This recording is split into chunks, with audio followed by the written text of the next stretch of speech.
Hi, everyone. Welcome to the Weird World Podcast. Weird News Edition. Number, I don't know. I don't know either. Let's give it a date. Yeah.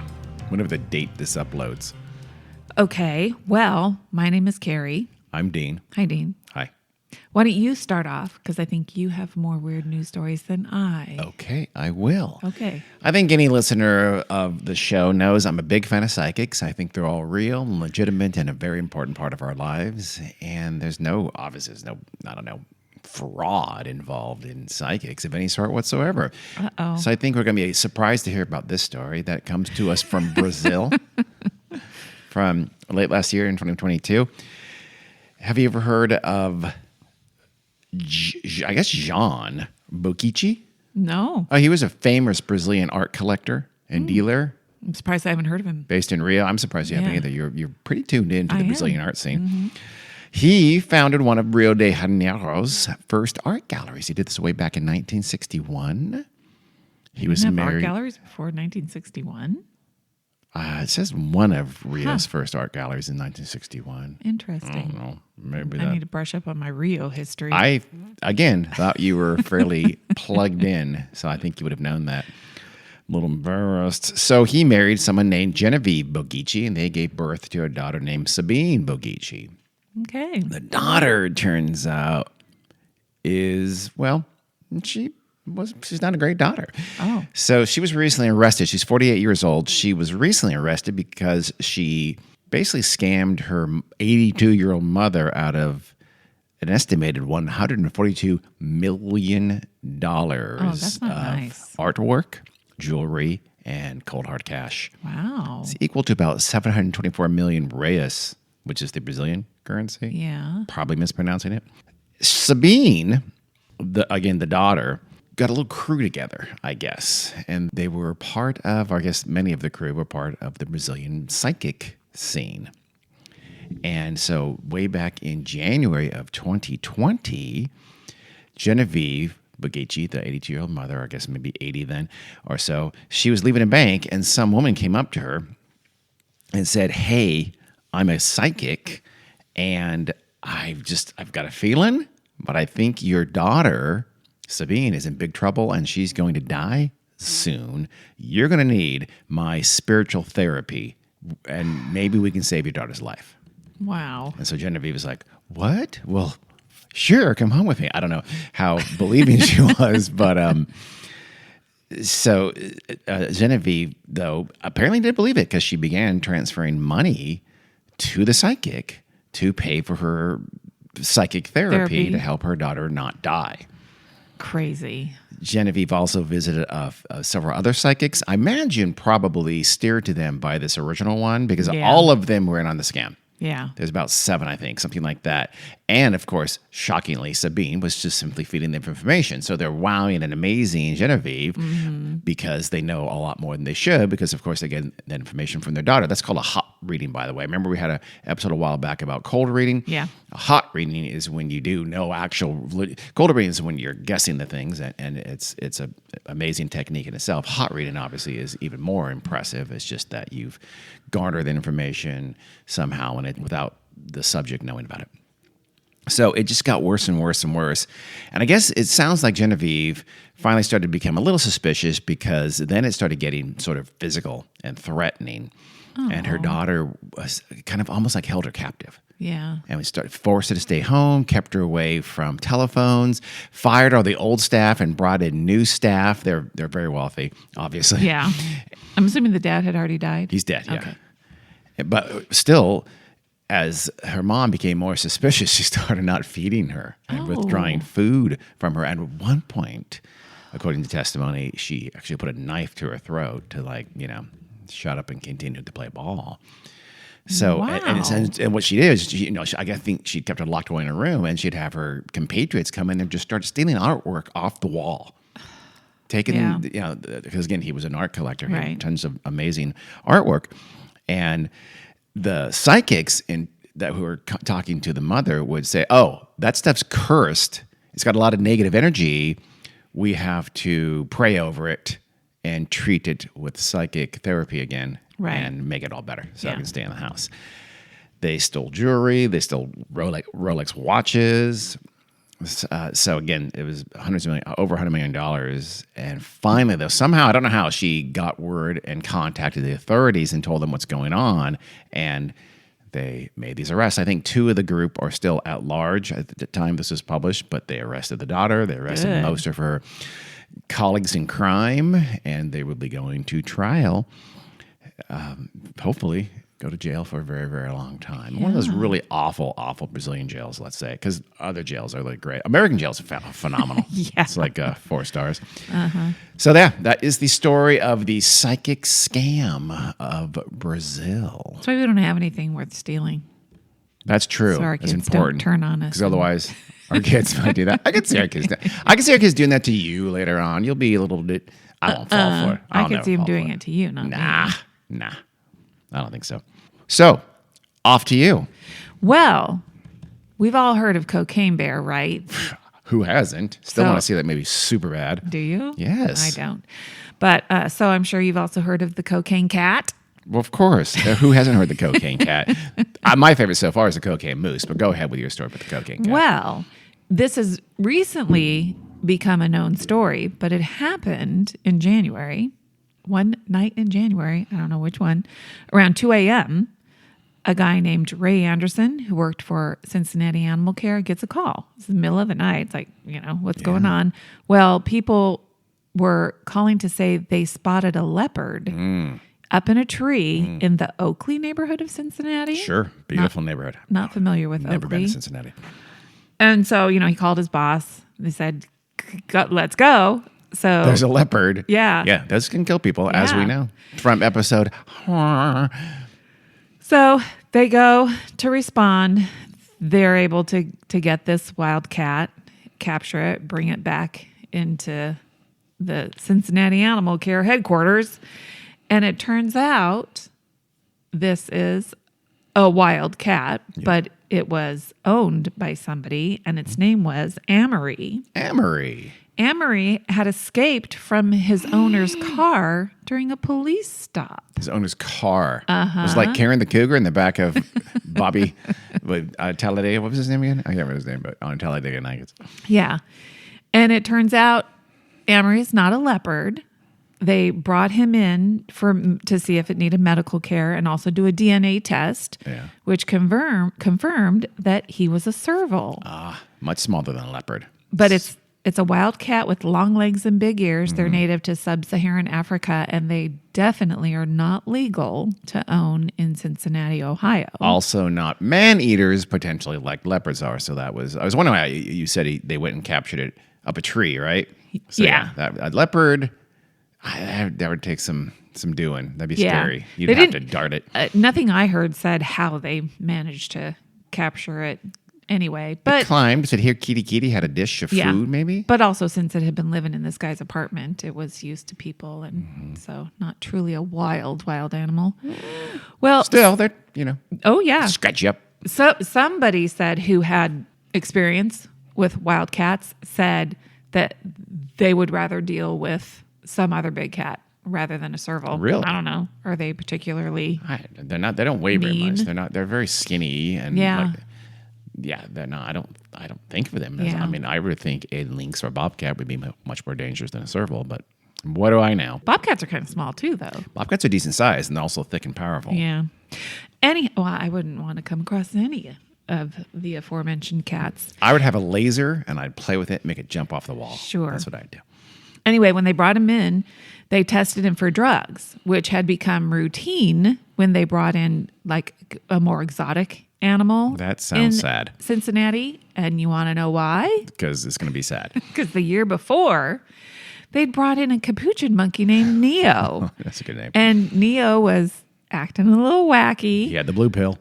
And they actually seized that monkey from a Cincinnati home because a veterinarian had somehow managed to see videos of him, acting kind of strange and believed that he had ingested Xanax or cocaine. So some dickhead on TikTok with his monkey that he shouldn't have and is getting high. And he's Oh, what a bastard. I don't know about the TikTok. I smell a angle, TikTok but yeah, asshole right who here. knows? Which would be a dumb thing to do, right? But That's how you get caught. Okay, people videotape themselves committing crimes all the time. Well, so Neo did test positive for amphetamines.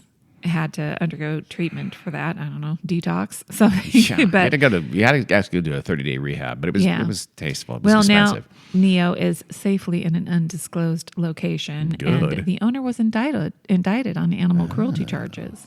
That's- So anyway, that's why Ray Anderson said now it's standard protocol, unless it's just a usual household pet. But even household pets, if they're acting suspiciously, they will test them. That's your doggy on ketamine. Ketamine? How do you pronounce that? Ketamine. Ketamine. And Amory was extremely agitated when he was brought in, even, given what he had been through, they thought something was going on. He did say they had to sedate him and able to bring him into The serval? Yeah, for sure. and treat him. And then he was transported to the Cincinnati Zoo. So, so obviously they found cocaine Yeah, he's a coked out serval. in the cat's system. He was addicted. It was a habit. It was expensive too. He was gambling too. He was into the mob significantly. They are investigating to see if he was intentionally given that's monstrous. cocaine or if it was just environmental exposure. Well, how could they possibly know? They're going to check his nasal passages if he has a dollar bill rolled up in his I would cat imagine pocket. it's involving the owner, but the owner has cooperated fully, relinquished his rights, signed away his rights to the animal, and even had to pay a bunch of money for his care. And now he's been transported to the Cincinnati Zoo. Did they find where he lives? Did they check his habitat out where he lived at the guy's house and he had like a mirror and a razor blade in his little hutch? Maybe They haven't disclosed. I'm gonna assume. Dean, it's an ongoing investigation. Wow. Nobody can comment. If on they it. do find that, it's suspicious. Yeah. It could have been. It could have been enough. The owner could have been really against it and trying to get him off it. There was an intervention coming up. They had scheduled it. That's why. Oh my God, he fled the intervention. That's why he was up a tree. Maybe. It's the cat's fault. It's personal responsibility. We're talking here at this point. Sure. I'm sorry, but that's just my personal belief. That's all. That's the story of the cocaine cat. Cocaine cat. Will that be a movie? Probably not. Not well. They take liberties like they did with Cocaine Bear. Yeah, I was going to say the actual cocaine bear story isn't. Cocaine Bear ravages the happened. neighborhood, kills 7 people. Next story comes to us from China. Did you know? I guess we got a lot of our pine nuts, key ingredient in pesto, from China, apparently. From the mountains I there. didn't They're know actually, that. pine nuts are actually the nuts on pine cones. Yeah, why don't we have plenty of pine trees? I'm sure. in our I'm sure we do. Neck of the woods. But they do a lot of pine nut harvesting in China as well. Okay. And that over the years, it has been extremely dangerous to harvest pine nuts because they tend to be the best pine nuts tend to be on way up in the top on like newer cones, I guess, apparently. Okay. And so they tend to be toward the tops of these trees, pine trees, and which are typically in mountainous, rough terrain. So it's always been, it's just been difficult to harvest them. And farmers, for a long time, farmers would use ropes and like spiked boots, so they climb up, you have a rope around you, shinny up, spiky boots up, pull yourself up, spiky boots up. It's a long way to go. Yeah. But even that was dangerous. Apparently, dozens of farmers a year would plummet to their deaths. I don't know if they meant just in China where the story took place or they meant globally. Everywhere, yeah. But so I'm not sure. But still, people be dying getting those pine nuts for your delicious pesto. Hope you feel I love pesto. They need cranes with those bucket things. Well, they did that too, but those are difficult because they don't go all that high, and it needs flat ground, and these pine trees are in that's rough true. mountainous ground, so they're very difficult, and they're also very expensive. So a lot of Yeah. farmers just simply couldn't afford them. Sure.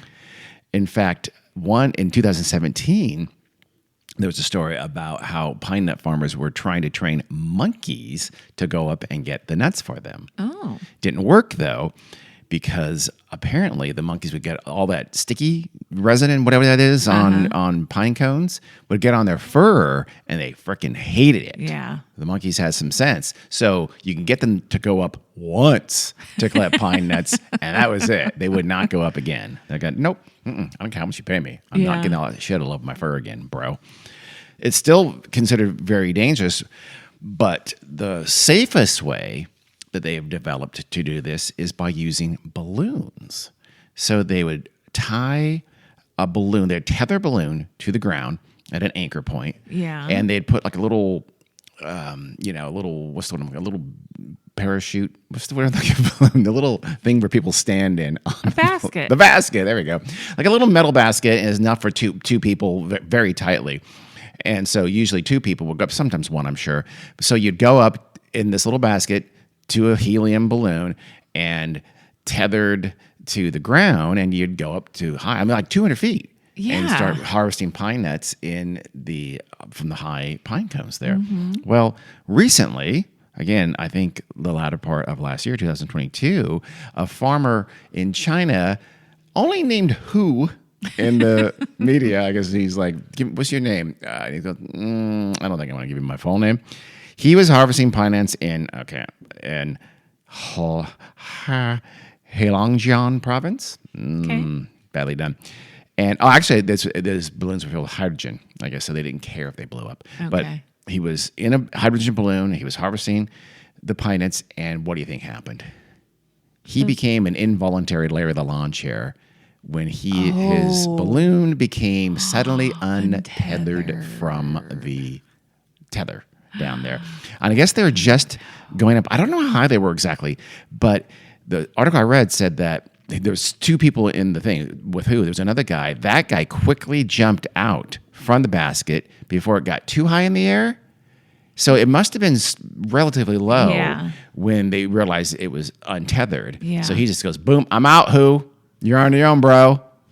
And Who didn't froze, or maybe it quickly became too high. Yeah. And that thing it's loose now. It's up in the air. He's in a basket where he can only stand up, rising higher and higher into the sky above China.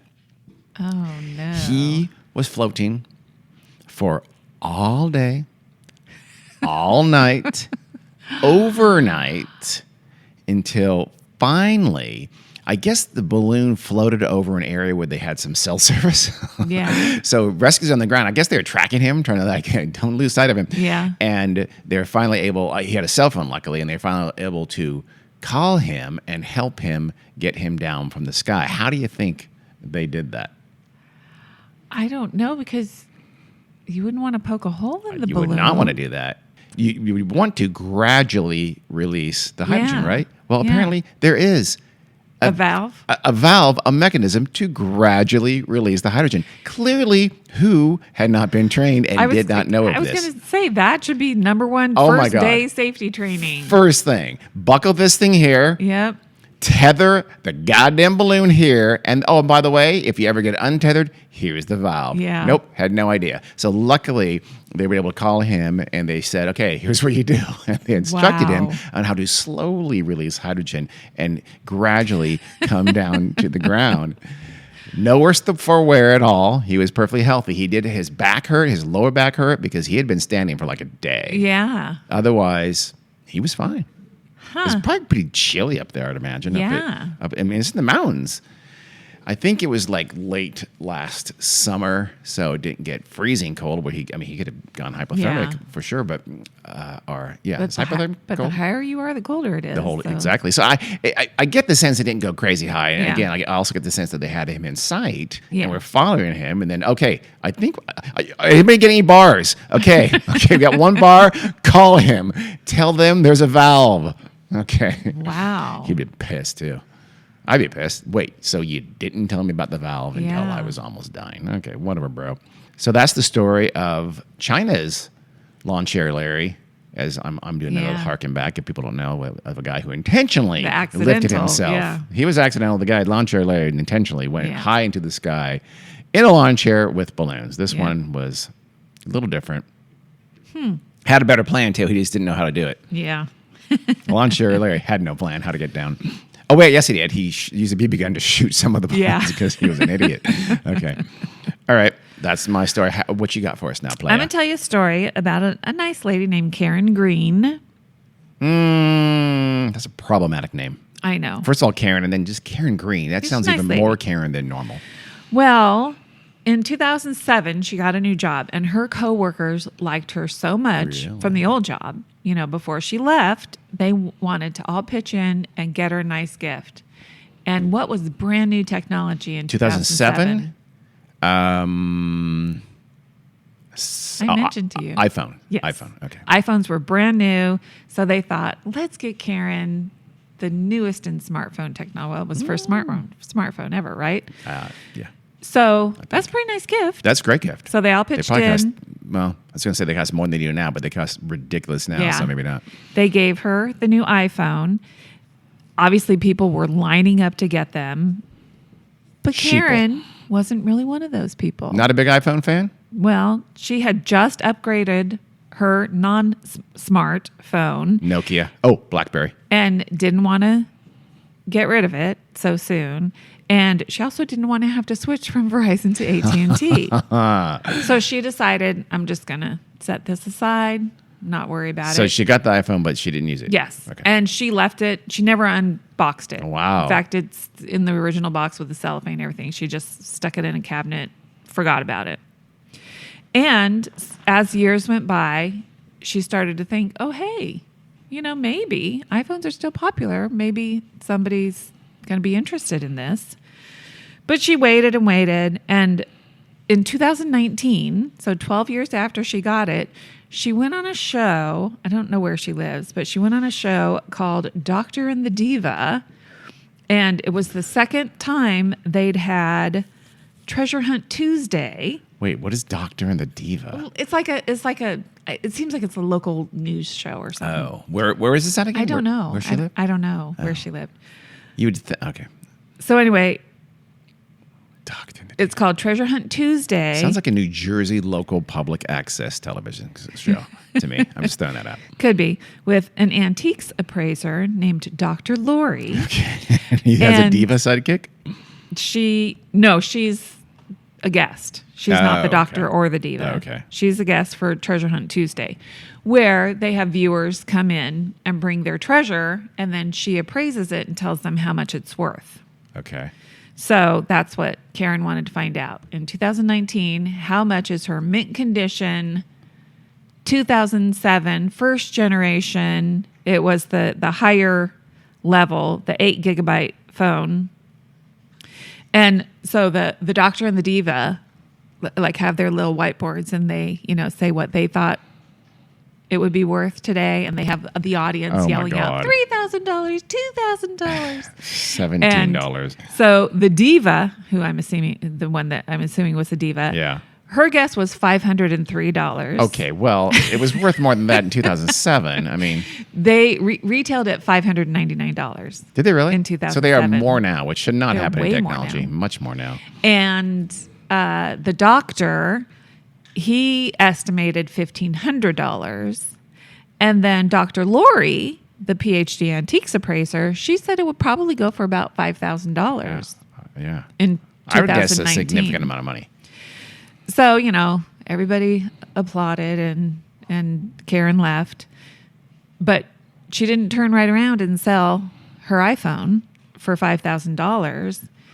She decided this year that she would finally give up her iPhone, and she gave it to somebody to do like an online auction, and it sold for, give me a guesstimate. $63 million. You're dumb. But that's an amazing guess. Is it really? Because it sold for $63,000. What? $356.40. Could I be a Brazilian psychic, but a real one? More than $63,000 for an old ass. Yeah. But here's the thing, but not that old. You know what I mean? Yeah, but 15 years old, not the very first one. guess. That's what it was. Okay. It was because it was the very first one, brand new in the box, never been touched, never been opened, still had the cellophane wrapping around it. That's why. And there are so many people in Silicon Valley with more money than they ever deserved. Yes, And somebody they in the can United spend States it. is who won it. It's some tech douchebag for sure. I guess there was also a model that didn't have a camera. That had a camera back then? It was the one had they had two. One was 4 gigabytes with no camera. The one that she got was the higher one, which was 8 gigabytes, and a 2 megapixel camera. Is that not good? I don't know. It's not good. Okay. If you stop and think about it, there was really no reason to ever put cameras in cell phones. If you really think about it, it's weird that Yeah. our cell phones became our cameras. Yeah. It's odd. Yeah. And not just that, but of course now very, very good cameras, and they become a primary selling point. Yeah. So anyway, it was a Louisiana-based auction house called LCG Auctions, and they specialize in like pop culture-y kind of stuff. And they knew it was going to be a hot ticket item for collectors and investors because it, quote, presents magnificently, showcasing sharp corners, front and back, rich color, and, quote, fresh features. You don't even need that stupid verbiage. You just tell people this is an unopened 2007 iPhone you're going to get. You don't need the lame, bad ad writing crap. Yeah. Well, the bidding started at $2,500. Wow. And honestly, I would have really guessed many thousands of dollars. Yeah. I would have. Not 63, but many, many thousands of dollars. I would not have started at 2,500. I started a lot more than that. Well, there were 10 bidders competing for it, and it went on for 27 rounds. Jeez. And ultimately going to some person in the United States. So that person was not there in person. Correct. Okay. The previously high selling, first edition iPhones had gone for at other auctions. One went for $35,414 last August, and then another one for $39,339. So why did they start at $2,500 $2,500 then?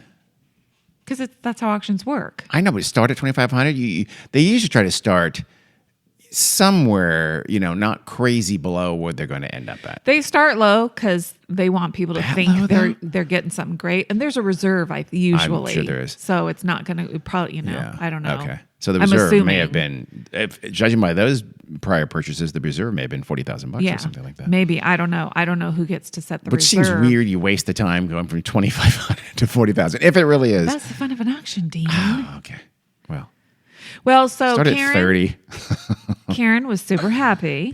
Yeah. That she didn't sell that thing for $5,000 4 years earlier. Yeah, hell yeah. And she said that she finally decided it was time to sell her iPhone because she needed the money for her recently opened cosmetic tattoo business.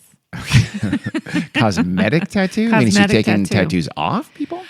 Either that or maybe a tattoo that looks like a Band-Aid. Oh, or like eyeliner tattoo or something like that, where you have like forever permanent. Could be, yeah. Eyeliner, eyebrows. Reddened cheeks, lip gloss. Gloss? Is that a thing? I don't know. If you're weird, you could maybe tattoo lip liner. I think she God, might. could you imagine how painful that could be? I think we should do it. It could also be for like people who had mastectomies because they would sometimes they tattoo on nipples and really? Or they could tattoo over scars. Although I think I was going to say tattoo painful. a scar or turn it into like an even more severe scar so people know. So either she's just tattooing eyebrows on people or she's really improving people's lives. One of the two. Or maybe both. Maybe. Well, good for Karen. Yeah. A good Karen, maybe. You still haven't established that she's a good Karen. She may be a Karen. She is a good Karen. Okay. I watched the video on YouTube of her at the Doctor and the Diva show. And good vibe. She seemed like a really nice person. I tried to look up Doctor and the Diva, and I can't. Even on IMDb, it's like doesn't say what it's on, if it's on, what channel it's on. It's just a guy wearing scrubs like a doctor. Okay, bro. And no, I this one is. The picture had a guy in scrubs. With From a Doctor and the Diva? Yeah. Oh. With a stethoscope. And the Diva was some American Idol, loser. Oh, then that's something else. It was said Doctor and the Diva. I don't think there's going to be a lot of doctors in the Divas. You don't? I think they've had various hosts over the years. Possibly. I don't know. It might just be a YouTube thing. I don't even know. Or a New Jersey public access TV station show. I'm not sure. Well, thank you, Carrie. You're welcome. I do have a news item that goes with this, but Wait, is this one going to be in America or is it another international one? It's in America. Why? Just going to say, because you're doing the international stories, I do the domestic. This one is going to end up in America, but it's going to start out with mostly international.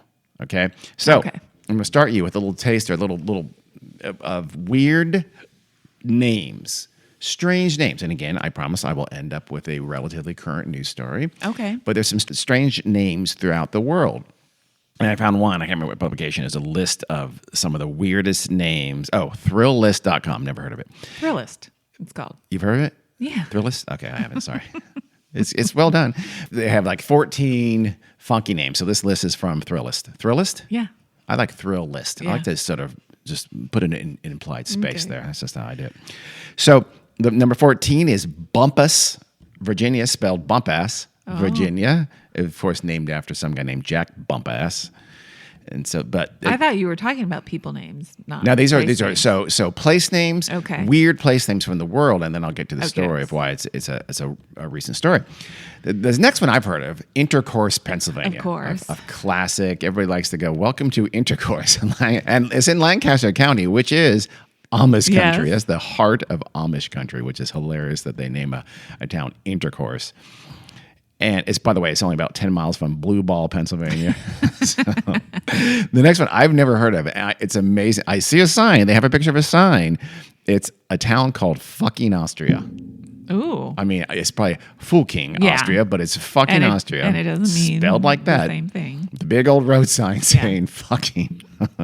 So it's even more on the nose than Intercourse, Pennsylvania. It's tiny. It's like 100 people live there, and they got Americans were going there and stealing the signs. Oh my gosh. So they finally got so sick of it. In 2004, they were going to vote for a name change, but the name change said, no, let's keep our name. The stupid goddamn American terrorists aren't going to Yeah. make us change our name. So they kept their name. Instead, they spent enough money to use like I guess they have the sign is cemented or with steel or something like that into Yeah. the ground. So you're not going to be able to steal it anymore. Also, you bastards. have a little shop there selling the That's signs. a great idea. That's genius. What kind of bastard would come and just steal someone's sign and like put it in the back of their truck and I drive don't know. away? I That'd can't be- imagine why somebody would do something monsters like that. would be only monsters do that. The next one we go back to Pennsylvania and we have a little town named Gobbler's Knob. Which seems like it should be reversed. That should be a Cotswolds little village name or something. It's not too far from Punxsutawney, where the infamous rodent lives. Punxsutawney Phil, the groundhog. Number 10 on the list that they're counting back down is another one. I think I've heard of this as well. It's called Hell, Norway, which again, it's Norwegian. Yeah. Hell doesn't mean hell there. It's from an Yeah. old Norse word, healer, which means overhang. So I guess there's an overhang nearby. But if you get sunburned in hell, would it be said that you burned in hell? I don't know. Yeah. I mean, you could. Number 9 is now this is English. It's an English-speaking country. It's in Canada. The town is named Dildo. Oh, wow. It's a town of Dildo in Canada. So, and it didn't get its name, quote, here's from Wikipedia says, it got its name from the phallus-shaped pin stuck in the edging of a rowboat to act as a pivot for the oar. That's called a dildo. Oh, okay. And What, did they manufacture those I in don't know. dildo or something? I don't know. Hey, let's but name our town after that pin it in the makes rowboat. no sense. It's silly. Dildo. The TripAdvisor has like a link, I guess, that's dildo vacations or something like that. You gotta be really careful if you're doing that at work. I swear to God, this is for a vacation. I'm not shopping. The number 8 one, I'm not going to try to pronounce it, is that town in Wales that's like 65 letters long. Is, All consonants. unfair, blah, blah, blah, blah, blah, blah, all Y's and L's and double L's. This is when we need Jack, because Jack probably would probably knows it, and he probably can flawlessly pronounce it. say Yeah. it. Oh, you mean the La Plaza? Go back, go. So it's 63 characters long, and I mean, I think you can Google it, can't you? I'm not going to say it. You can Google it if Translate. you want to No, do do it. translate. You can Google Translate. Are you going to make it say something right now? Go for it. Shall we pause?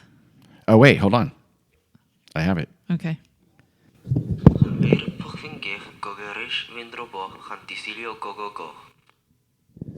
I take that back. There's no way Jack knows that one.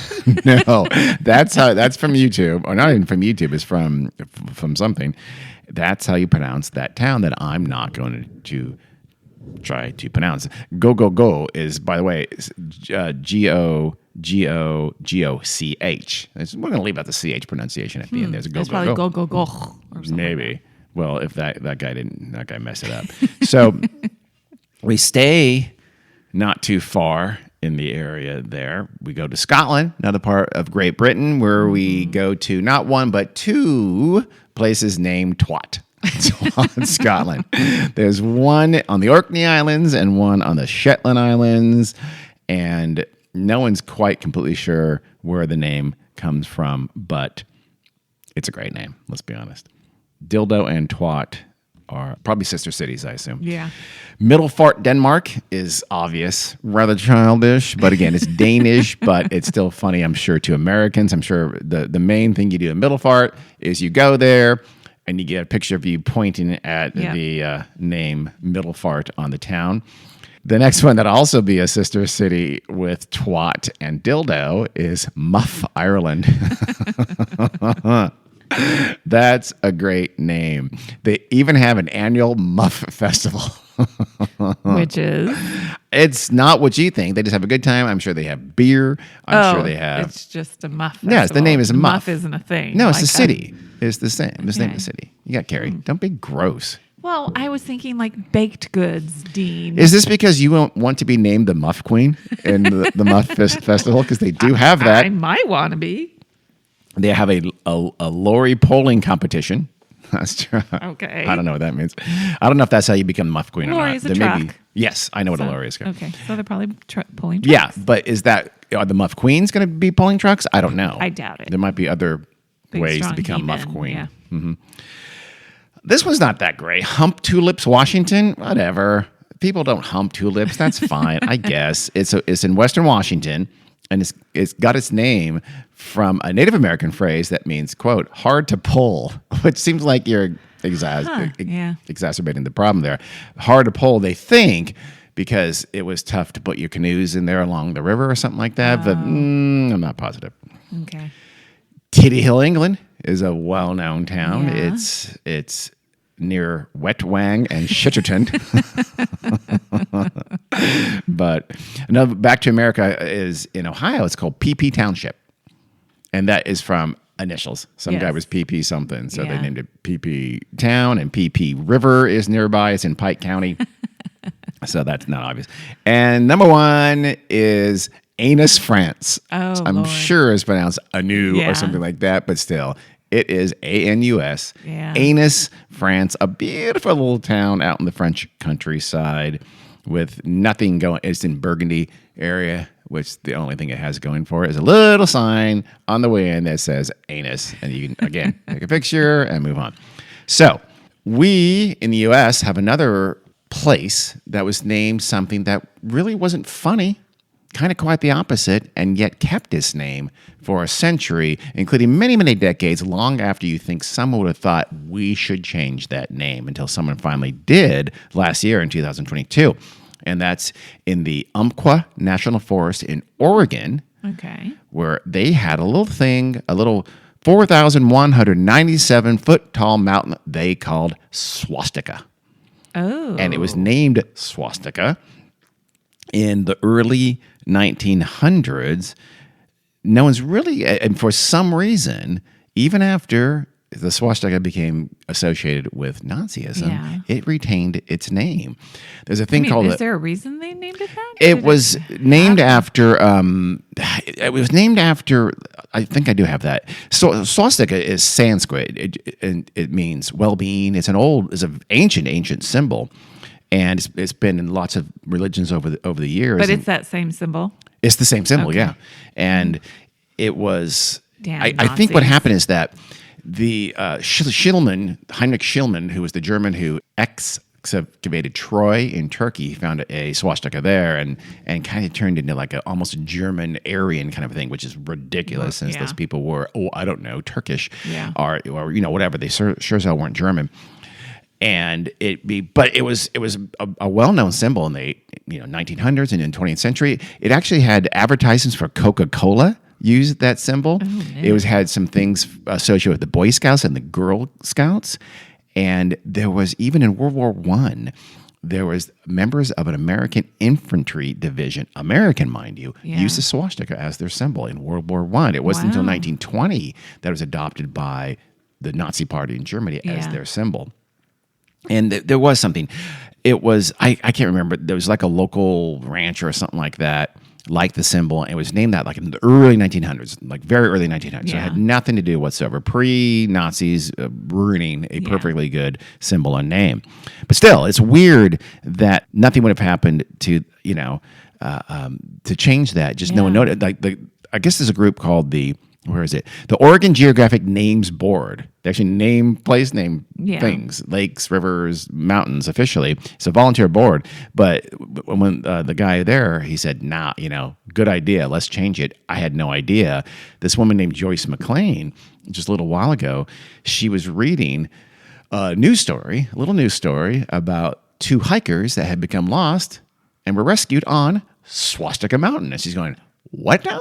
Yeah. So she looked it up and she goes, yeah, it is called Swastika Mountain. So she alerted the board to that. They said, good call.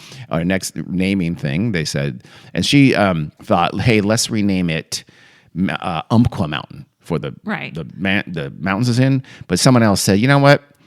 There was a well-known chief of the Yankala Kalapuya tribe who lived nearby, and his name was Chief Halito. So I think we should name it Mount Halo. And everybody said, good idea, let's do that. Why it's not Mount Halito, I don't know. So you could change the name? That's a little confusing to me too, yeah. So it's going to likely be, and this story is from late last year, it may also already be renamed Mount Halo. It's sort of been proposed. It's in I'm sure they'll talk it to death, but it's going to be Mount Halo, no longer Mount Swastika. So that's we won't nice. That's very nice. I actually like the name Mount Halo, but I would rather it have the chief's actual name. Me too. Do you have any more for us? Nope, that's it. Okay, I have one more. Oh. This is very different. It's about aliens.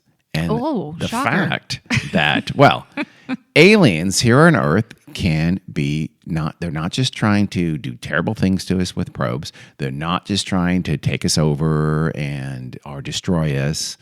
They're also sometimes protecting us. Oh. And they're in the cities of Madero and Tampico in Mexico on the Gulf Coast of Mexico are in fact protected by an alien base in the ocean just off those cities called Amupac, and it steers any hurricanes and violent storms away from the coast of Madero and Tampico, which is nice. So back in Tropical Storm Carl, I think it was just last year, it bore down on Tampico in this part of the coast of Mexico.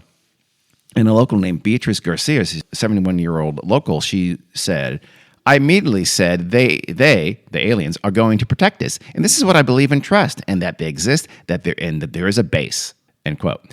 It does turn out that for over 50 years, there have been no major hurricanes that have hit that stretch of coast along Mexico's Gulf Coast, along where Tampico and Madera are.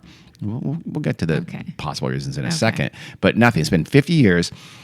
And how many did they get 50 years ago? They used to get hurricanes. Regularly? Before that, I don't know how regularly, but they certainly had hurricanes that did some significant damage. So again, they think this base called Amupac is somewhere in the ocean. I'm sure it's cloaked, I imagine, just off. So I'm not sure if they're protecting because they like the people there or they're protecting their own base. So they use their alien technology to steer away hurricanes. But it's become to the point where it's like a big part of the economy now. They have festivals. They sell lots of things. There's lots of tourists who come there, pro UFO enthusiast tourists who come there to see this. It's almost like sounds like Roswell or Pahrump, Nevada, about Area 51 or something like that. So they come to see something that you can't see. But just to be near a base is pretty cool. And and when they're there, they buy a lot of some little souvenirs and things like that. In fact, the beach is kind of be called Playa Protegida, which means protected beach. And so you can get like a T-shirt with a flying saucer and that on it and things like that. So they did. There was in both in 1955 and 1966, major hurricanes hit the part of the coast and did significant damage. And then, according to Garcia, she's the 71-year-old believer, she said that in 1967, she saw, and so did others, a bunch of UFOs, a bunch of kind of, I guess, something in the sky that was like planes but not planes. She said, quote, but they couldn't be planes because of how they manifested, and even the formation don't do that. They were slow, and there were lots of them, end quote. I don't 100,000,000% know what that means, Yeah. but it sounds like she thought it couldn't be planes. So she and many others. And there was an article. Well, especially planes in 1967. Well, Different technology yes, even then. that's true. You know. But there's an article in the local paper that El Sol de Tampico, the son of Tampico, the Tampico Sun, good name for a paper. They had a story about how there were, quote, thousands of inhabitants, end quote, witnessed this, some kind of aerial phenomena up in the sky. And even the local airport control tower counted 9 unidentified objects that that person couldn't explain. So there was some kind of this 1967 event, now more than 50 years ago. And since that time, the last major hurricane that struck was 1966. Yeah. So the idea, I guess UFOs are called OVNI. OVNI is pronounced OVNI in Mexico. And there's a major UFO culture in Mexico. And a guy named Juan Carlos Ramon Lopez, he founded a group, a UFO group in Mexico, and he's kind of well known there for a UFO authority, I suppose. He's a big believer in Amupak. He said he said he's seen it. He visited it back in 2013. He did that through guided meditation, obviously, through like an astral projection kind of a thing in July of 2013. But he said it is, quote, intraterrestrial and multidimensional. Those are great words. Oh. In this context, it's not clear what they mean. Those are great words. So intra, it means inside the earth. I'm not sure, right? I would think are between the earth. So not sure what he means by that. Multidimensional, I don't know. So it exists in various multiverses. I'm not sure. Maybe that means it's from another universe. Yeah. And Could be a parallel universe. Oh, I see. And it just sort of, not but could also can manifest itself here in our Earth. Maybe not from outer space. Is what I take. Okay, That I to see. mean. I think you're right. I bet you're right. But he is a UFO enthusiast, so that's weird. Well, it would still be a UFO. UFOs don't have to be from outer space, I guess if they have right? things that fly. Well, it's weird because there was a UFO, that heralded this. I guess that was them coming to Earth. See, that implies that's them coming to Earth and building their base, as opposed to sort of manifesting in this dimension. I don't know. I think they should get this story straight. Pick one. That's all I'm Maybe saying. they're aircraft. Why? Transverse universes. We got to work out the details. That's all I'm saying. Yeah, works but for me. when he astral projected there, he said, "Yeah, it has to be aliens or intraterrestrials because all the buildings were made of crystal and some nice. metals, and the creatures were 10 feet tall, thin, light-skinned beings who had a more evolved consciousness with energy radiating throughout the place." So. Sounds like he had a good time, and he was a fan. Quote from Lopez, "The information that I received in this place is that they are monitoring this stage of this planet. And, well, for me in particular, I can deduce that they are psychologists, scientists who are connected in this reality, but they live in the space of no time." End quote. Okay. So he was really high. Yeah. But that's, if you live in the space of no time, that's interesting. Actually, people are starting to find out that time is weird. I was going to say, I had a story about time, Did too. you? Yeah. So there's been lots of sightings of their apparent craft for a while now. And it's about 300 miles south of the Texas border, again, along the Gulf Coast. Mm-hmm. And one enthusiast there, he says he believes that, "I believe that more than protecting us is also that they are protecting themselves." So again, there are some people think, okay, well, it's this here. It's weird too because what's grown into this big tourist attraction kind of celebration started out as a joke. In fact, a joke at the expense of these towns, like making fun of them. Yeah. So there's kind of a practical joke to mock them, where a media personality from a nearby state, Nuevo Leon, organized an event, and he called it El Dia del Marciano, Martian Day. And he did this in October of 2013. It was meant to embarrass them, but they got pictures of like some city officials wearing, these T-shirts with the aliens on it and things like that, and they were really embarrassed. It went viral. They, said, no, that was just, we were just having fun. We have nothing to do with this. We don't believe this. But then since then, the local UFO enthusiasts like Lopez have embraced it and made it into this big day. And it's been burgeoning in popularity, and they're getting more and more tourists.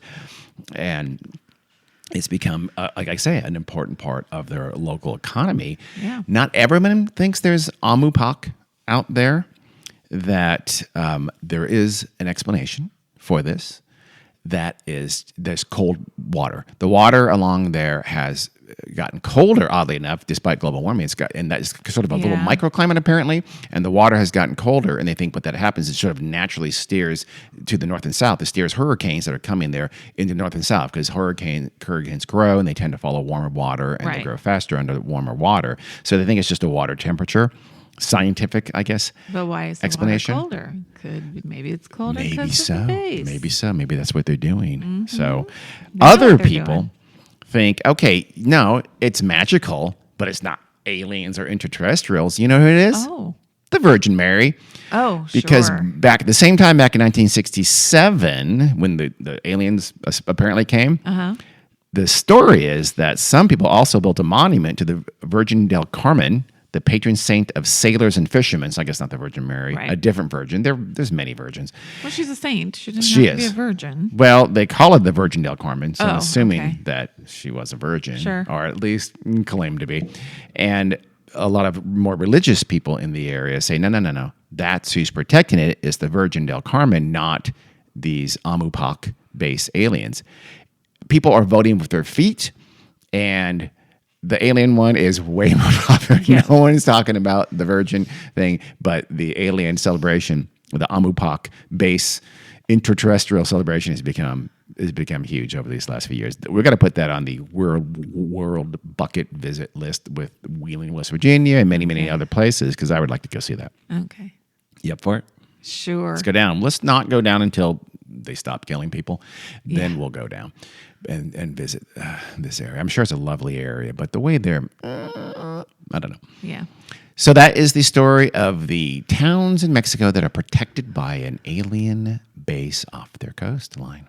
Interesting. Yeah. Right up your alley. It is right up my alley. Yeah. I hope it's true. I want to go see these crystal and metal buildings of these people who live in no time. I don't think you're capable. I can astral project. I'll work on it. Oh, yeah. So that's it for weird news, number whatever it is that we don't know. Hope you enjoyed those. If you have any other ideas, tell us. If you have any comments on these ones, tell us, especially if you were the person who bought that iPhone for $63,000. Yeah. And what you going to do with it? I don't think it works too well. No. So that's it. Thanks for listening. Absolutely. No problem at all. Oh, me. You're not talking to me. Okay. I wasn't talking to you. You have to listen to me sometimes. All right. See you.